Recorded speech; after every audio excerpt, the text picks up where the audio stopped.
les plans filmés ne reprennent pas des plans, ne reproduisent pas des plans de l'amour fou.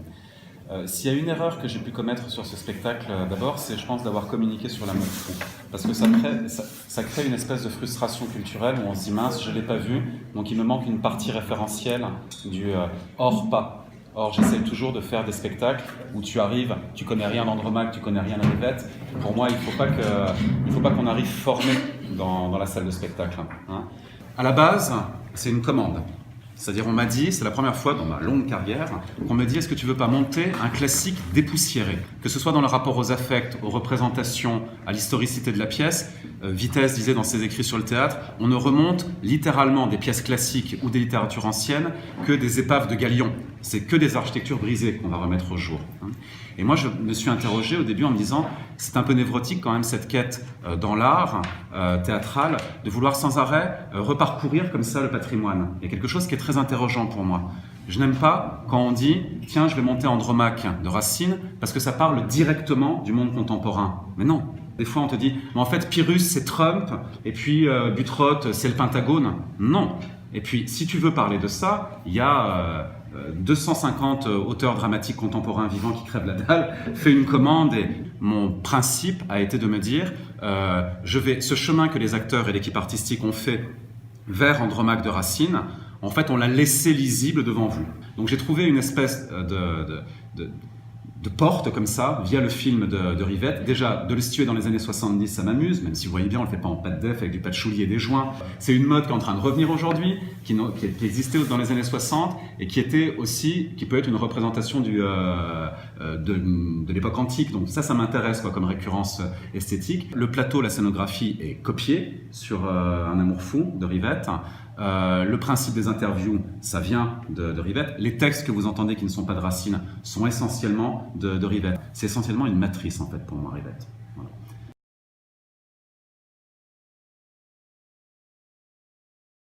En fait, c'est YouTube. Alors il est introuvable, puis après dans 2 semaines vous allez le retrouver, mais vous aurez une semaine pour le voir, puis il va de nouveau disparaître, puis voilà. En plus, c'est pas la seule difficulté, c'est qu'il existe. Moi j'ai déjà vu 4 versions de ce film. Une version de 5h30, une version de 3h45 et une version de 4h30, avec des scènes, c'est pas seulement des scènes coupées ou enlevées, il change les montages. Donc des scènes qui sont à la fin sont au début. Je m'en suis rendu compte lorsqu'avec mon assistante, on a fait le report de tous les dialogues. Je me dis, mais qu'est-ce que t'as fait, cette scène-là, elle est là normalement. Pas du tout. Hein. Maintenant, malheureusement, avec la mort de Rivette, j'espère qu'on va avoir une édition claire de ce film. Hein. Voilà. Mais on a reporté évidemment tous les dialogues du film. Je pense connaître bien maintenant la structure quand même du film. En tout cas, les 2 structures ethniques qui ont été proposées par Rivette.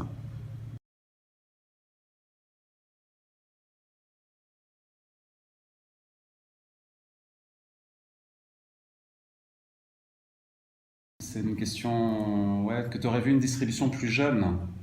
Ça m'aurait déjà, j'y ai jamais pensé, hein, honnêtement. Non, mais parce qu'ils ont déjà un passif et ils sont, mais ça m'aurait obligé à travailler avec une troupe qui n'aurait pas été la mienne déjà.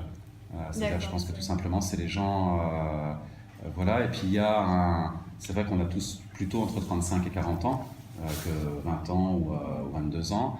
Il y a effectivement une espèce de je trouve que c'est des personnages qui sont beaucoup à une espèce de rotule de leur vie, comme ça, ça ne me vient qu'en italien sur la phrase de Dante, nel mezzo della cammina, au milieu du chemin de notre vie, et je trouvais assez beau de les avoir à cet âge-là, précisément. Oui, c'est vrai, c'est une pièce sur la seconde génération et tout. Est-ce que réellement, à l'intérieur est-ce qu'il y a des scènes qui sont bâties sur le rapport à l'héritage? Pas tant que ça. Il n'y a pas tant de scènes où on se dit, donc il y a des obédiences, en tout cas ils sont sous des chapeaux, il y a des spectres autour d'eux, ils se battent avec autre chose que leur rapport. Mais pour le mettre réellement en scène, voilà. Des gens qui auraient lu mon dossier et qui viendraient voir le spectacle pourraient se faire rembourser la place en disant tu n'as pas tenu tes engagements et tout. Je trouve, si je peux me permettre, c'est pas pour me défausser, c'est quand même plutôt une bonne nouvelle quand, sans jeu de mots avec la pièce dans laquelle je jouerai dans 2 mois, dans 1 mois, c'est plutôt quand même une bonne nouvelle quand ce qui était le projet n'est pas tout à fait le spectacle. Par contre, ça m'a questionné quand on m'a dit que Oreste, le mec qui jouait Oreste à la création pendant Racine, était mort sur le plateau, vous savez, pendant la fureur d'Oreste. à la fin, et on dit qu'il a littéralement implosé. Et puis Émilie, qui jouait Hermione, me disait un soir, me disait, tu sais qu'il est mort à 70 ans le mec, hein, en jouant au reste. Je disais quand même, tu exagères, à l'époque les acteurs n'avaient pas... En fait tous les acteurs avaient entre 60 et 70 balais quand ça a été créé. Hein. Le mec était obèse, avait 70 balais, était étayé parce qu'il tenait plus vraiment debout tout seul, et il était cerclé de fer pour jouer au reste. Ça fait quelque chose, non, comme mise en... Je dis ça parce que c'est que monter, en tout cas du Racine, pour essayer de rester dans votre thématique, ne peut être, à quelque profondeur que ce soit, que de la haute trahison. C'est-à-dire, ça sert à rien de se dire comment est-ce que c'était représenté.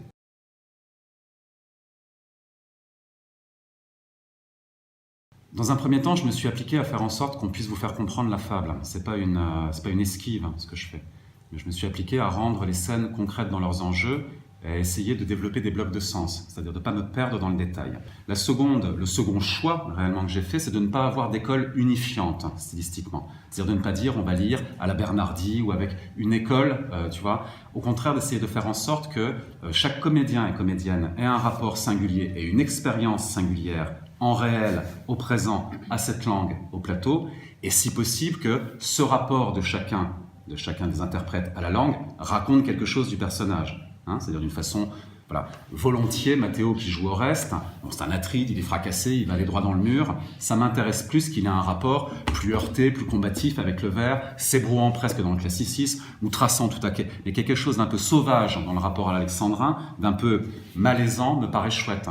Que Hermione ait un rapport plus british, plus sautillant, plus une flûte, en fait, si c'était dans un orchestre, ça m'intéresse, parce qu'il me semble qu'elle l'orphée à l'anglaise. On met longtemps à la voir venir, Hermione.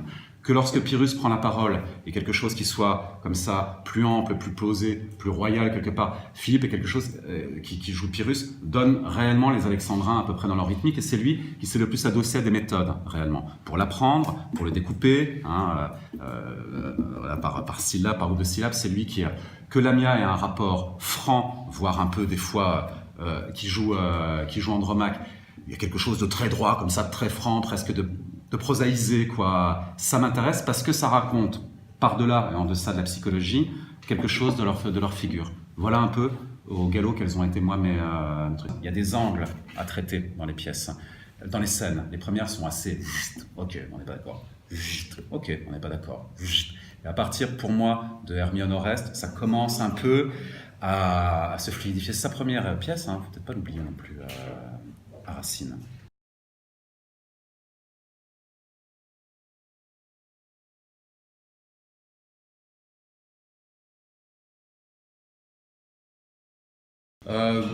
Vraiment, je vais être très... j'en ai...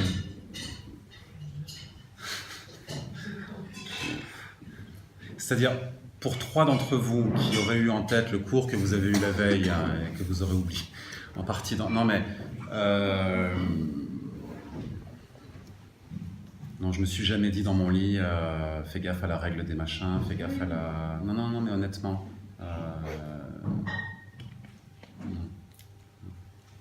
Après que ce off, en tout cas pour être plus concret, que ce off morbide, sanguinolent et tout, existe un peu à l'image, oui, c'était le point de vue, c'était le début du travail de se dire qu'est-ce qui se passe dans leur tête, et qu'est-ce qu'on ne voit pas, et ouais, complètement, ouais.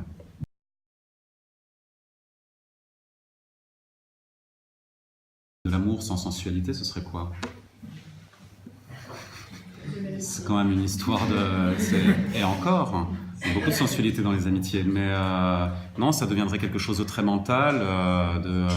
Je crois quand même qu'il y a des histoires de passion. Elles sont complexes, hein, évidemment. Elles sont mêlées de jalousie, de politique, de rapports des uns aux autres, de rapports de force. Mais je pense qu'il y a du désir, en tout cas. Et moi, pour moi, si j'ai un rapport à la littérature, c'est un rapport de sensualité. Je pense que la première adhésion à une œuvre ou à un artiste, pour moi, hein, en tout cas, elle s'est toujours faite de façon émotionnelle, sensuelle, érotique d'une certaine manière, et ensuite j'essaye intellectuellement de comprendre les choses.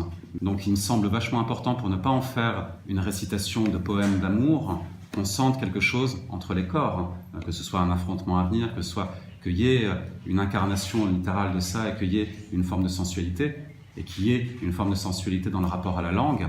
Ce qu'elle fait dans la bouche, ce qu'elle fait, ça me semble très important, ouais. Voilà pourquoi.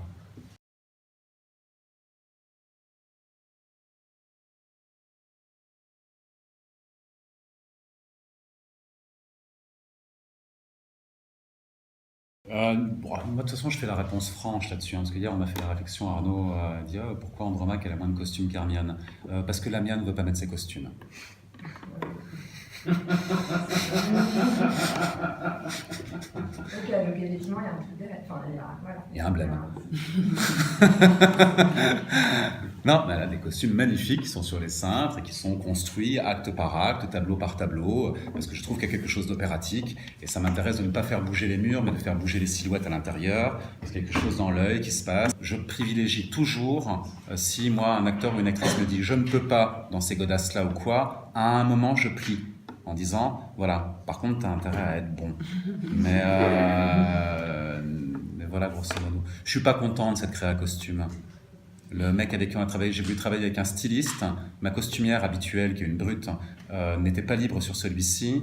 Et il a trouvé des belles pièces, mais je trouve dramaturgiquement le projet costume inabouti. Et je trouve qu'il y a des incohérences dedans et que parfois ça fait défiler de mode. Voilà. C'est bon. Vous êtes rassasiés de... Merci. Ouais, merci. Merci à vous. Merci à vous d'avoir posé la question.